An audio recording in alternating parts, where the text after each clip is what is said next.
મહાકુંભ મેળો પ્રયાગરાજમાં શરૂ થઈ ગયો છે। 40 દિવસ સુધી ચાલનારા આ કુંભ મેળામાં દેશ અને દુનિયામાંથી કરોડો લોકો પ્રયાગરાજના ત્રિવેણી સંગમમાં આસ્થાની ડૂબકી લગાવી રહ્યા છે।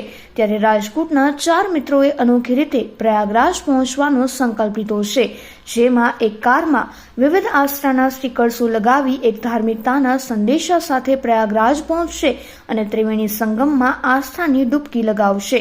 પરંતુ આ કરવા પાછળ મુખ્ય હેતુ યુવાધનને હિન્દુત્વ અને પ્રયાગરાજના મહાકુંભ મેળાનો સંદેશો આપવાનો છે।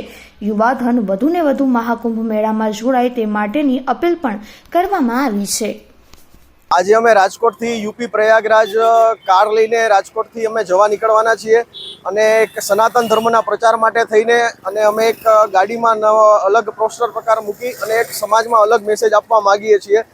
એટલા માટે થઈને અમે આ કાર બનાવેલી છે, જેની અંદર અમે શંકર ભગવાનના અલગ અલગ પોસ્ટર લગાવેલા છે અને એક વધુમાં વધુ લોકો રસ્તાની અંદર આ કાર જોવે અને એમના પણ જાગૃતિ આવે કે અમારે પણ કુંભમાં જોડાવું જોઈએ। એના માટે થઈને અમે આ કાર બનાવેલ છે। અહીંયાથી રાજકોટથી કે ઓલ ઇન્ડિયાની અંદરથી જવા માટે થઈને અત્યારે કનેક્ટિવિટી બહુ ઓછી છે કે જેના હિસાબે લોકો ત્યાં પહોંચી શકતા નથી, એટલે અમે કાર લઈને જવાના છીએ અને યુવાધનની અંદર આ એક પોસ્ટર જોઈ અને એક નવી જાગૃતિ આવે કે ભાઈ અમારે પણ આમાં જોડાવું જોઈએ।